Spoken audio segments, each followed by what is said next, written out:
What's going on, ATL? You back in the studio with Al, the GM, David, the Captain. We couldn't do the show yesterday, guys. After watching the Falcons poorly displayed coaching and players, it was hard to come to the studio and talk about the game. However, I'm really thinking that some changes need to be made. I looked at the last three games.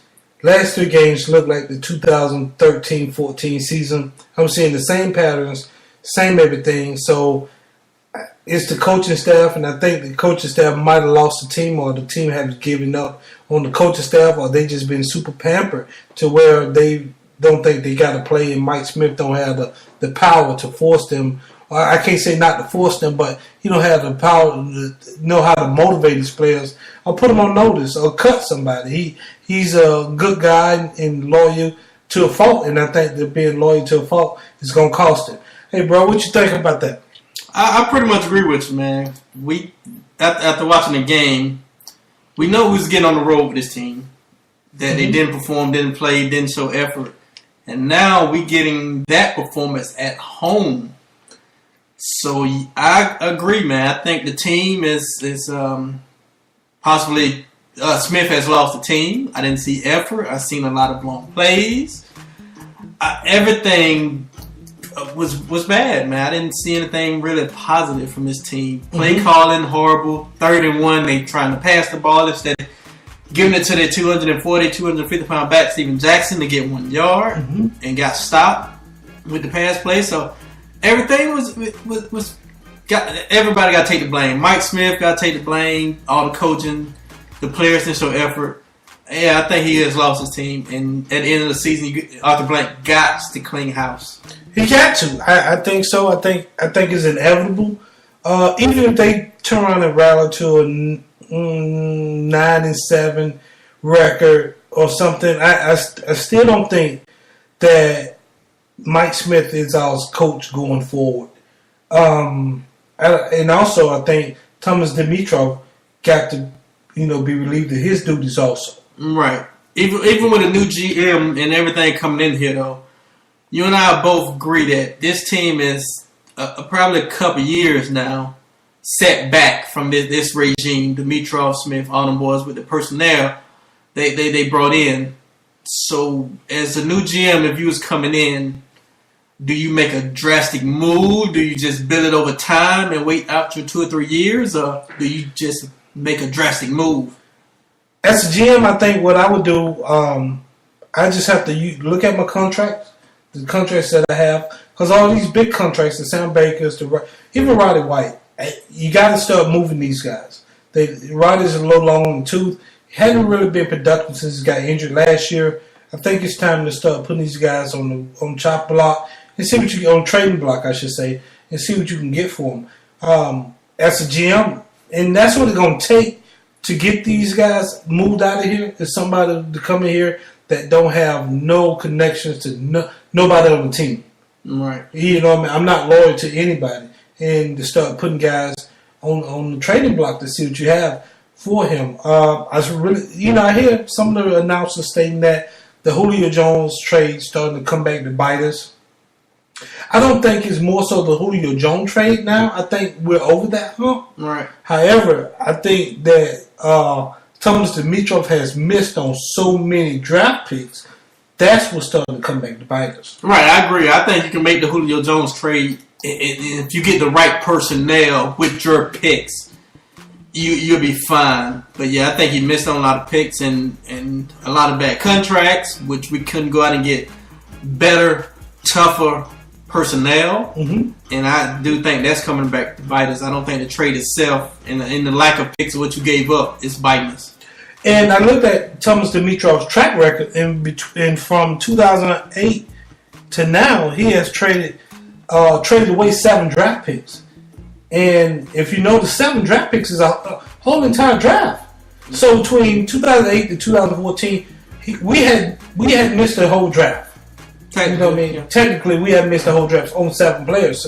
And when you trade 7 players away and miss on the players that you currently have or don't have anymore on this team, that hurt, man. Yeah, that's a disaster. Exactly, a typical spell disaster. So, yeah, he messed his team up pretty badly with, like I say, personnel with bad contracts, and it's going to take some time.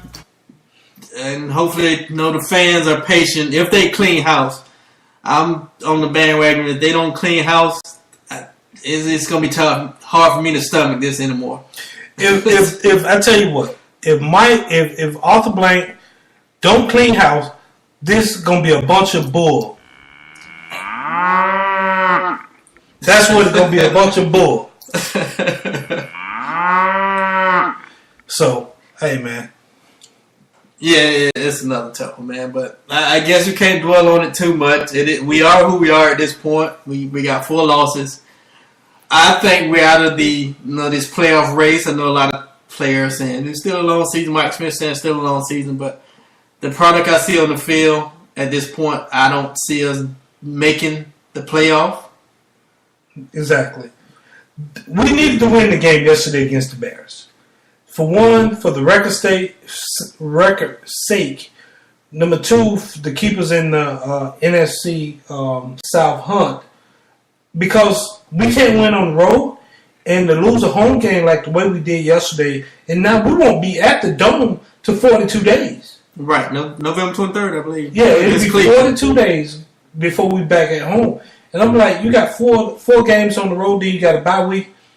Potentially, when we come back, man, we could be 2-8. Right, and that game ain't a given. You playing the Cleveland Browns, who been playing some ball right now, anyway. But exactly, that's a long ways ahead. But the last time we played Cleveland Browns, they was right there in it. Right, and they're tougher now. So with the quarterback, they had quarterback problems there, but we ain't gonna get ahead too far. But I just don't think that this team, I had such high hopes. You was beating our chest. And I'm like, okay, 10-6, 11-5. But right now, what I see, man, I see possibly 4 to 5 wins with this current team in the current direction of the team. There's nobody replaced, or you don't bring anybody in, or I don't see this team winning no more than 4 to 5 games because we can't finish. Yeah, I'm pretty much on that bandwagon with you. Like I said, it's a long stretch coming up. You can steal one game between this. What we got? 4 games. Yeah, we got 4 games. You might steal one. I'm not banking on that because we are on the road, and you still got some tough games once you get off this trip. Like you said, your Carolinas and all them guys, those are tough games too, man. So, yeah, I'm with you. 4 or 5 games, and that's it for us. Yeah, I don't see us really making any noise no more. And I'm like, yeah, come on now, and that's why I think Arthur Blank got a clean house. It's kind of good, Arthur Blank is he's not a man of emotion. Right. Because he's a successful businessman. Right. Most businessmen just don't move on emotions. So I like how he came out and said everything will be evaluated at the end of the year. And I expect that answer from him. Right. But as a coach and a GM, you should be trying to save your job mode. You know what I mean? Right now, Mike Smith should be letting the fans know we all are being evaluated. Right. Everybody coaching for the job and playing for their job right now. And maybe it's too late for him. Maybe he feels it's too late for him. So he just kind of throwing in the towel, maybe. But yeah, I'm with you. If I'm at this point, I'm the coach. I'm coming out and say everybody, coaches, myself. If I feel I can't do the job, I'm gonna resign. But exactly. Everybody is being put on blast and put on notice at this point. At this point, you got to. You got no choice. But my thing is, Mike Nolan has been a great coach for the most part throughout his career. Right, throughout his career. What I mean? Right. He has been fired a lot too. Right. But my thing right now, Mike Nolan has to be the scapegoat. And if I'm Arthur Blank or Thomas Dimitro, who's Mike Smith's boss, right. I'm telling Mike Smith, we fired Mike Nolan today. Right. You was a defensive coordinator, you gonna coach this defense. The rest of the way, right. The rest of the way. Right. You know what I mean? Other head coaches call plays. Jim Tressman yesterday for Bears. He called it on offensive plays. Yeah, quite a few. Few coaches called their own plays. So Mike Smith would be one with a headset on, calling the defense play going forward. I will start sending the message today. Right, and that's what you have to do. If you and the leader in the office, Arthur Blank or whoever, you got to send that type of message that this is unacceptable. He came out last year and said 8-8 is unacceptable. Mm-hmm. We're on the track to not even make 8-8 this year, which is completely unacceptable. Exactly. So he is a businessman and he ain't gonna get too emotional, mm-hmm. Right? But yeah, I agree. Somebody got to go. Probably Mike Nolan at this point. And exactly. Mike Smith had to take over as my coach, defense caller, since he was a defense coordinator. And it'd be up to him to make this defense better. And then I would consider maybe keeping him around. Maybe. But he's done such a horrible job. Mike Smith and his coaching staff, I feel, have been about 2 to 3 years behind. A couple years ago, we seen how good Antoine Smith really was. You're right. And they kept putting him on the practice squad. And even that he made the squad this year, he still don't get the touches he deserves. Every time this guy touches the ball, it's 7. Every game, he scores a touchdown. Some form or fashion, either running or catching screens or something. And they don't give him the freaking ball. That's true. So this coaching staff is always a couple years behind where they should be in terms of their talent and who should be on the field. And I'm with you on that. And I'm with you on that. I think Steven Jackson will be, like I told you, like we was talking before we came on the air. I think Steven Jackson will be my backup running back. He would come in probably the second half. And that's if we're playing from the lead. The way the opposing defense out. Right. Steven is all he is will be for me at this point is my short yard guy. If I need 1-2 yards, it's Steven Jackson. Exactly. That's it. Goal line, it's Steven Jackson. But other than that, right, he don't do much. He run hard, but 2 or 3 yards, he ain't gonna break no 60-yarder for you. Exactly. And we had 42 yards total rushing yesterday. It wasn't many. I think it was 42 yards. I think Steven Jackson had 25. Right. But however, he had 6 carries. You know what I mean? 6 carries. And I don't fully blame everything on Steven. Let me not say that, because right. As a player of any sport or anything you do when you're a specialty player, you got to get in rhythm. And I don't think these guys get enough touches in the game to get rhythm. But at the same time, only way Steven to come in and be my short yardage guy, or when I need to run the clock out, I will see what I got in Antoine Smith and Devontae Freeman, and of course I throw Jaquez in there. Right. You know what I mean? Because he's a bruiser type back. He's a small back, but he can get my tough yards when I need it. Absolutely. And yeah, 6 for 25. 6 for 25 isn't bad. That's a little bit over 4 yards a carry, which isn't a bad number. Mm-hmm. But yeah, they don't get him in the rhythm either. But yeah, I would give my younger guys, my Antoine Smith, which is not exactly a younger guy. You've been around him about 6-7 years. He's been around about 6-7 years. But my ultimate fear of that, he'll be a free agent next year. Right. You know what I mean? So now you just showed the world basically what we did. We showed the world what he can do, and now it's gonna be a bidding war for him. Because if I'm his agent, I'm telling Antoine, mm-hmm. Say the right thing. Don't say nothing that's gonna jeopardize this, and I get you on a team that's gonna utilize your strength. Right, and he hasn't. Antoine, and he haven't complained. He's saying the right things. But if I'm his agent, that's what I'll be telling him. But if you're the Falcons, you got to keep this kid. You got to figure out a way to keep this kid. He's entirely too talented, and create that mismatch for other teams. Kind of like a Darren Sproles, how the Saints. This guy, he creates such a mismatch for other teams and defenses. You got to figure out a way to keep him, dude. You got to figure out how to. We do got to figure out how to keep him, but at the same time, man, unless this regime gone, we're not gonna be able to keep him. Well, we anticipate this regime to be gone. We anticipate that.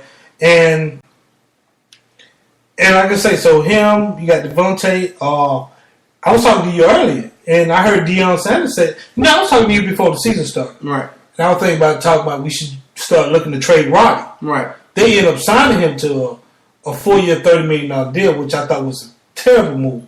But now what I'm hearing today is that Deion Sanders saying we need to start looking to see if we can trade Roddy. They can bring in some players and see what we can get for him. And I'm like, I think I just said that, you know what I mean? I'm like, I like Roddy, and he's been great for the organization. But at the same time, it's about winning and losses now. True. And you can't produce like that. Let's get somebody else in here.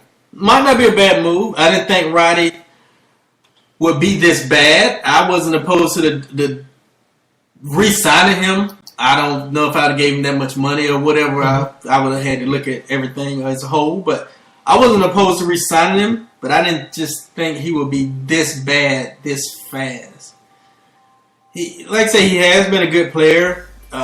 He's been a physical player. I even talk about moving him more in the slot, and let him get short passes, because we know he don't have the speed anymore and to beat nobody. So just let him be physical, be a blocker.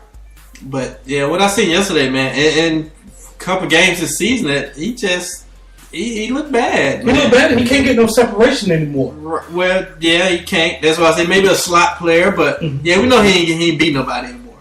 And yesterday, man, what I saw from that game, we was just bullet from the word go. Those guys started having alligator arms. They didn't want to catch that ball, come across the middle, because they knew they was going to get hit. And I'm like, hey, man, you're a professional player. You got to go get that ball. But I fought the receivers first on that. Right. But then I fought Dirk Cutter.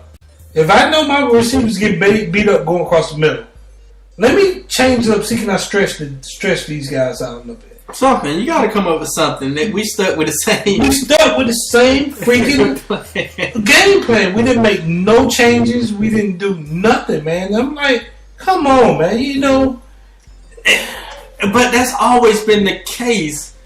And so I asked you, is this a coordinator's thing or is it a head coach thing? Because we had completely different coordinators a couple years ago, but we still wasn't able to make adjustments and do what we need to do to counter what the other teams is doing. Well, Mike Smith always say adjustments is overrated. About like he said, sacks is overrated. You know what I mean? But if you don't get them and you lose, I guess they overrated. However, I think it falls with Mike Smith. We just fired two coordinators at 2 years ago, 3 years ago? 3 years ago, I think. And also with the firing of those two coaches, I think we ended up firing a total of 22 coaches. Right. With that time, we brought in some new guys, Mike Nolan, Dirk Cutter, and then just last year we talked about you fired your offensive line coaches. We talked about it on last show, and now you brought in Mike Tice and also Brian Cox. Now, buddy, it's on you. Right. Now, the last person who's from the original regime is Mike Smith and Thomas Dimitrov. And Mike Smith is responsible for the players or the product that we see on the field. And we see the same thing that we always saw. We can't finish, and we playing weak. We playing soft. Right. Absolutely. We're definitely a soft team, man. We need a tough guy like me and you talk about in every level. Your defensive line, your linebackers, and your DBs. You need that tough, physical guy who will put hands on you if they need to. Yeah, you need that dog. Right. You don't want nobody just going out there and just beating people up. But if it come to it, you need that guy. You need that dog. Right. And also on the offensive line, you need that guy. Mm-hmm. And we just don't have it. We don't have this guy, that person on this team. I guess Joe Hawley was the closest we had, and he's done for the season. He's done for the season. And the team just didn't look good yesterday. I understand they talking about the offense got to get in a rhythm. My thing is this: you're a professional player. Right. You know, there's a lot of guys and working in warehouses and would love to have your paycheck and would try to knock somebody's head off. You know what I mean? You know, for some of the paychecks those guys get, right. I try to get my bad knees out there and knock somebody's head off. You and me both. You catch something? So I just don't get where we at. But Arthur Blank does notice what's going on with his team. He knows. Gio, speaking of that, where was Blank yesterday? We ain't see him on the field. Oh man, they say Blank wasn't in a good place yesterday, man. Blank wasn't in a good place. And for him not to come on the field at home, I done seen Blank on that field win, lose, or draw. Right. He didn't come on the field yesterday. Right. So that leads you to wonder. Yeah, he wasn't in a good place yesterday. And then yesterday, the Bears fan was making more noise than the Falcons fans. You know what I mean? And I'm like, but I can't fault, because when the Bears fans they do travel well. But the stadium was 70-30, guys. I'm not saying it was more Bears fans than the Falcons fans. They were just, at the third quarter, after the big play, and the Bears took the lead 19-13, Falcons fans started leaving. And so you start seeing, because the Falcons fan knew what was about to happen, right? We done seen this movie before. We done seen this movie before, and we knew what was about to happen. So a lot of Falcons fans started leaving, so you heard the Bears fans roll up and get excited. And, and I think that's when Arthur Blank was really deterred with the product and with this coaching staff and everything like that. And he should have been. He should have been. This is a bad product on the field, bad, like I say, bad everything, man. And when you have this type of performance at home, we used to seeing this on the road, but now it's translating to the dome. When that happens, something has got to give. Sometimes it's got to give, and I think, like I say, it's coaching staff. It's going to do. I heard a couple people saying, well, earlier, let's fire Mike Smith right now in mid-season. I don't think it's doing us no good to fire him right now in mid-season because you still got to pay him. He's under contract, so you might well get some labor out of him while you pay, especially the $4 to $5 million that we are paying Mike Smith. If anything, you can let Mike Nolan go. You only paying him a couple $100,000. But I ain't finna let a million have to pay a guy a couple $1 million for his contract. Yeah, that would be an emotional decision, I guess. But that would be a major statement too. That would be a major statement, but financially, from a business standpoint, it won't make that'd be an emotional decision. So, but we know we got a businessman as an owner. So, right. But I do think a couple players need to be benched. Right, I agree with that. For one, Robert Alford. Yeah, he looked horrible. And what our tight end name? Tilolo. Levine Toilet Bowl. That's what I'm calling. I'm calling him Levine Toilet Bowl. He got to earn his name back. Yeah. Levine Toilet Bowl, because all the drops that he had yesterday, man, it was crazy. And if it was tight ends out there you could have got, like I say, this beginning of the season, guy had some injuries, Michael Finley, but you know what you'd been getting with him. You had Fred Davis from Washington. There's some guys out there, if you needed a good tight end that was there, that you could have possibly took a chance on. But Tavine, I thought, would have been all right, and maybe he will going forward. He just had a bad game, I think. He had a bad game, but man, we needed those. He dropped about 4 balls yesterday. He did. And I'm like, they was right there. There wasn't catches where he had stretch layout for him. They was right there in his hands. You know They were, and you got to catch those. You got to make those plays. But just like I said with Julio, right? You got to make those plays. Yeah, I think all them guys had popcorn yesterday or something before the game, man, because they had Butterfingers out there. So exactly, and must have been in the movies. So let me ask you this: Julio contract is up at the end of the year, right? What do? I think you got to keep Julio. I don't think he can earn max dollars because of the injuries, and he just been so far this year haven't been to the standard I thought he'd be. He having a decent season, and to say he's not having any help on the other side, But I don't think you can let that guy go. But you can't give him the max money. So I'm hoping the Falcons organization is looking to lock him up before AJ Green get that contract and for Dez Bryant get the contract. Otherwise, you really gonna have to pay Julio more than those guys made, because that's the league we're in right now, and everybody want to make more than the next guy. Mm-hmm. But I think you got to keep him. But if you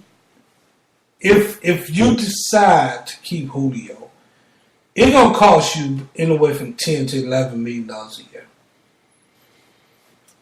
Don't think we can pay him that much. But now you already got a $20 million quarterback, and you got a possibly on the other side you got a $9 million receiver in Roddy. Then you got possibly you gonna have $10 or $11 million receiver in Julio. Then you got a $3 million third string receiver Harry Douglas. You know, you got a lot of money tied up right there. You talking about almost level 40 million, 42 million if my calculations are correct. Yeah, that's a lot of money, but if you don't keep Julio, then you really take another step back too. Because now you talking about a good 3+ years maybe. Okay. Career then, because then Matt's window has closed. Yeah. So it's a tough situation. I don't think you can afford to really let him go. Because if you do, then that offense really is bad. Now you really putting everything on Matt. You have to get role players to come in and possibly try to piece something together. Kind of like, I guess, Carolina is doing. Okay. They did draft a big young receiver too, so. Calvin Benjamin. Right. So it's a tough situation. Like, I'm with keeping Julio. I just was playing advocate at that point. Right. And I'm with keeping Julio, and I have no problem with Julio, but my thing is, I can't pay $20 million for two receivers. No, you can't. If you keep Julio, Roddy will probably have to roll. Yeah. Absolutely. Especially with the production we have got out of him so far. Yeah. He's definitely not worth what we're paying him. Exactly. And like I said, I like Roddy, but at the same time, I think his time in Atlanta has came to an end. Right. You know what I mean? Do he still got some left in the tank? Yeah. But I'm like the Belichick. I'd rather get rid of you a year too early than a year too late. You know what I mean? You pretty much, because you saw the decline starting last year. You know, you saw the decline last year and it's rolling over to this year. And I just think Julio got more upside. I can teach him to catch the ball. And he have made improvements. He normally don't drop passes like he did yesterday. So I'm gonna chalk it up. It was a bad game. They was hitting him, but you got to be mentally tougher than that. Yeah. You got to go out and make those plays. When you are a top guy and gonna make the type of money he's gonna make, you got to make plays. Yeah, and let me ask you on the Devin Hester thing yesterday. If you looked at it, Devin Hester didn't get many touches. I think he had one catch yesterday. My thing is like, one catch. You know what I mean? You know he wanted to do his thing against his old team. You gave him one catch, man. I'm like, come on. Yeah, bad play caller, man. And Devin, the guy you need to get the ball in space and let him do his thing. Exactly. And I'm like, okay. Give me a little bit more than that. And Tone Smith, what we got there in the jewel we got in there. I think I'll start running Devontae a little bit more. But I just don't know from what I'm getting with these Falcons right now. I just don't know what I'm getting with these guys. And I think we're outcoached. We're definitely outcoached, and we hit the panic button last week, and we seen what it was going to be the rest of the season. And I think we're done. We outcoached. They don't put guys in the right position, and that's what it is. It is what it is this season, and it's time to move on. I think the season's done. I think the season is done. When we hit 2-4, I think the wheels has came off the season. And I think the wheels have came off the season, and I just think that we just done, man, as a team.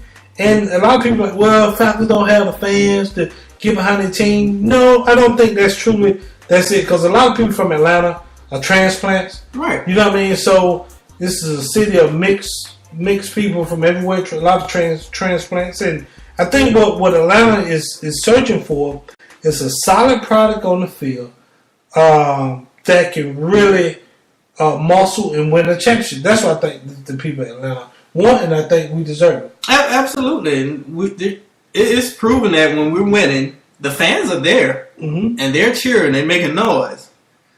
But you got to put a better product on the field, man. We just not gonna go out there and root for this garbage.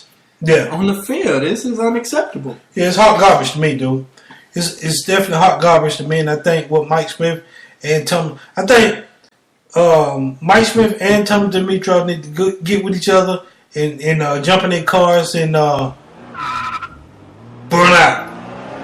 Down 7-5 or up 7, wherever they go. Wherever they go, get the heck out of town. I agree, Jim. I agree with you 100%, man. It's both of them gotta go. Both of them gotta go. But I think this is my thing. This is my thing, man. Okay, last year was bad season. Right. Really bad season. Right. So, if I'm the head coach, I can't go into another season like I did last year. So, I need to make personnel changes, coaching changes, something, because, hey, man, my wife like to shop, dude. And I can't lose a $5 million gig. You can't see what I'm saying? I can't lose a $5 million gig. But these cats did nothing and went with the same bull crap on the field again, man. They did, and I thought this was a better draft than they had previously. We will see in a couple of years, I guess, how it pans out. Mm-hmm. But I thought this was a better draft. And evidently they did too, because he came out predicting that we're going to make the playoff and all that, this mess. So he didn't see this coming either, but we just don't have that toughness, that leader. Right. And that's what's hurting us. It's a lot of good character guys. And I just didn't think we'd be this bad either. Mm-hmm. But it's showing its ugly head right now. It really is, man. And it really is. So this segment, man, coming up, man, you know, I think we really should look at this roster and see who we gonna keep and who we're gonna let go, man, because there's a lot of people that, you know, got money out there that's tied up and probably won't be here next year. Right. Now, in my opinion, nobody is really safe. I think you keep your foundation, but after that, everybody can be moved. And yeah, a lot of people can be moved, and so we know Matt Ryan ain't going away, man. He locked into a huge deal. Yeah, he locked into a huge deal. But if he wasn't, I would contemplate that too. If he wasn't, absolutely would.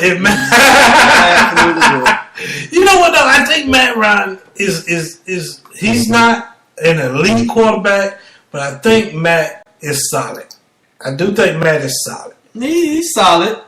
So I tell you what, let's play this segment. Let's play keep or release. Okay. All right, I'm gonna start them out. Gabe Kareem. Keep.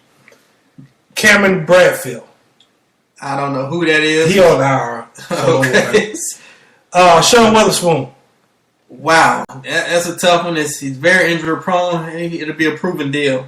And these all, and guys, we're going on the list of free agents for 2015. So at the end of the year, these will be free agents. So we decide whether they go or do they stay. What'd you say on Sean again? He has to be a proven deal. 1 year deal? Yeah, have to be. He's injury prone. Matt Bryant. Oh, he's got the keys to the city. You let him go, you're silly. How about Cora Bierman? He's out the door. I help him pack his bags. Osi Umenyere. He can roll too. He's over the hill. Jacquizz Rodgers. I think we need 3 backs. So I don't know which way we're going to go. It's kind of a toss-up there. It depends on what you got to pay Rodgers. Okay. I would like to get a bigger physical back, but if we couldn't, I would. So I maybe give him a 1 year deal and see what we can do. Right now, we only paying $557,000. So, you know, that ain't too bad. But, you know, like I said, I see what he's asking for. Right. TJ Yates. I don't feel I should even have to answer that one. But he's out the door. He's out the door. Dang, TJ. Cliff Matthews. Cliff got rolled. He haven't panned out for us. They moved him to DT at one point, but he just hadn't panned out, so I let him go. Corey Peters. I would like to keep Corey, but I don't know if we're going to be able to keep Corey. I like what I've seen from him in this situation. He's in the game. Mm-hmm. So I would like to try to keep him, but I don't know if we will. He's on that 1 year proven deal. Right, he's on the 1 year proven deal too. So Harlan Gunn. He's just there for depth. I would try to probably. You can't keep him, but I would. We'll see. I try to keep him. We've had the minimum, $400,000. We need a little depth right there. Drew Davis, man. Hadn't seen him on the field this year. He been hurt. But receivers isn't bad to come by. We typically have a lot of depth at receivers, but you might try to keep him if you're looking to get rid of Roddy. That's true. He's a big receiver. Robert McClain, man. McClain, I don't think done too bad. So we'll see. I might try to keep him. He's a young guy, 26 years. Probably try to keep McClain. So. We couldn't keep all the corners we got on the roster. Mm-hmm. But I like what I've seen from McClain for the most part. Antoine Smith. You gotta try to keep this guy at all costs. Gotta try to keep, man. Patrick DeMarco. He's not a bad fullback. I would like more of a blocking fullback, but you can try to keep him. How about Josh Wilson, cornerback? One of them gonna have to go, him or Arena, so it'll be a toss-up. I think Wilson been on the field more than Arenas this year, so I'll probably kind of compare everything, but Wilson might be a keeper. Nate Stupar, inside linebacker. That's one of them Jacksonville product. He would go. They just brought him in. I don't know for whatever reason. And they cut Dobbins right for this guy, so I have no idea. And you say Javier Arenas. Yeah, it'll be one of them guys. I don't think we can keep all the cornerbacks, McClain, Arenas, and Wilson. But I had to look at Alfred contract. He hadn't played good. So a lot of things come into play. If you're looking to get rid of one of them guys, you maybe keep those three and let Alfred some however you structure. But one of them probably gonna get out the door. I got you on that, and they got less contracts than Alfred. So Alfred is second round draft pick. He got paid pretty good. Dwight Lowry, man, a safety. Dwight Lowry, I would like to give Southworth some more experience at this point. Lowry haven't done a bad job. He has some blown coverages, but he wouldn't be one of the players that I absolutely would have to keep because we got depth there. So he might be at the door. Barry Pascal, tight end. That's what I seen him to Lolo, man. We might need Barry Pascal. But we're going to need a tight end. If it's not Barry Pascal, we're going to have to get another tight end in here. I'm with you on that. We're definitely going to have to get another tight end. Barry's not a catcher. He's a pass blocker. He's a blocker. Right. So. And to me, like he did a pretty good job at blocking, too, when we had to move to the line. Yeah, he just ain't got no hands. Right. So Barry might be out the door. And try to work with Tulane? Yeah, try to really develop him. Eric Weens. I think you keep Weens. I like what I've seen from special teams. He's a hitter. He brings a little attitude. He's a good special team guy. I think you keep him. And Mike Johnson. Oh, he's definitely gone. He haven't been healthy in several years. Yeah, that's true. And Julio Jones is a free agent in 2016. So we got a fifth-year option on. They picked up the fifth-year option on him. That's probably smart.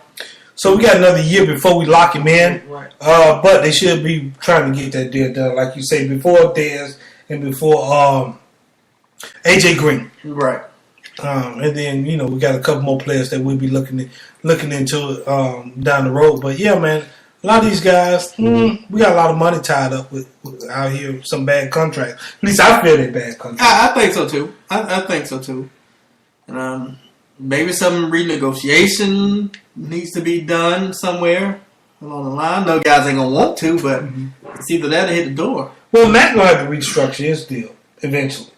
All quarterbacks are having to restructure their deal. So, but, we'll see how this thing pan out, man, and hopefully it works out for the best. If not, a new regime definitely. Well, I want to see a new regime anyway. Right. But I just don't want just to bring in any coach, but I would like to see some new blood, a proven coach that know how to win or have won, or at least have been there. Right. And like we had spoke about last time, what you think about Rex Ryan, man? You know Rex is going to New York. I like Rex.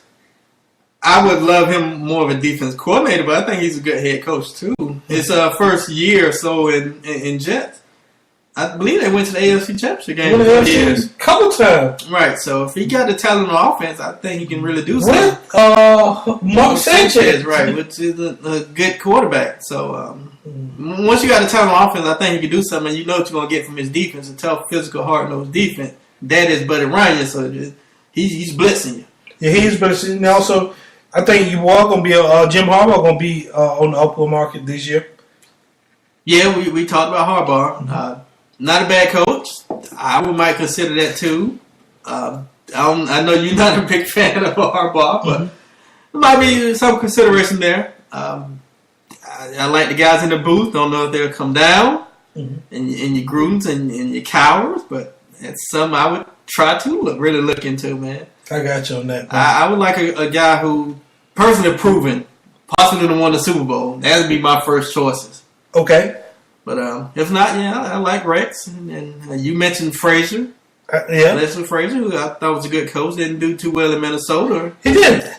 And I like Frazier, man. I did. I just think he got a raw deal. He had a bad team in there, so. Yeah. But man, with that said, how you grade the Falcons on yesterday's game performance? F minus everybody. F minus everybody. Everybody across the board. I got you on that. I got you F, man. You got a man up. You got a man up this week, man. You got somebody who should man up this week? Yeah, man. We've been on our receivers, man. I'm gonna ask them guys to man up. They dropped too many passes. Yeah, they went in competition with somebody else can know in battle with as the top two receivers tagging them, and they laid an egg. They did. So they definitely not the best receiver duo in the game right now. So they got to man up. And my man up, man. I think I'm manning up. I'm making the defense. I'm hollering out to the defense. I think the Atlanta Falcons defense, man. I know you don't have the talent, least people, but man, you're still a professional player. Right. So, being that your pride should come in the way or something. So, I think the Atlanta defense need to man up. Absolutely. So, Jim, I got one quick question for you. Yeah, what we got? Let's jump on subject right fast. Okay. Todd Gurley on the field this week. Yeah, if Todd Gurley ain't on the field this week, all hell gonna break loose. I'm going to Mark Rick out my personal myself. You know what I mean? Johnny Manziel got a half a game for pretty much the same mess. So if Todd Gurley ain't on the field, all hell breaking loose. You heard it here, fans. What'd you think? He got to be on the field, man. I'll be out there with you, knocking on the door at Mark Rick's, man. You know what I mean? I know they call him Mark Strick, man, because he released so many players, man. But at the same time, Gurley's your man. You got to stick with him. Yeah, if he did make a mistake, yeah, he made a mistake. But find out why the guy made a mistake. You know what I mean? Find out why the guy did what he did, whether he sold an autograph or whatever. Man, you always talk. I think college players should be paid. They should get something. At least I think getting something will keep them out of trouble. Absolutely. So, with that said, man, we're gonna close it out, and it's been good, ATL. Love you, ATL, man. Show me something on this field. And rise up.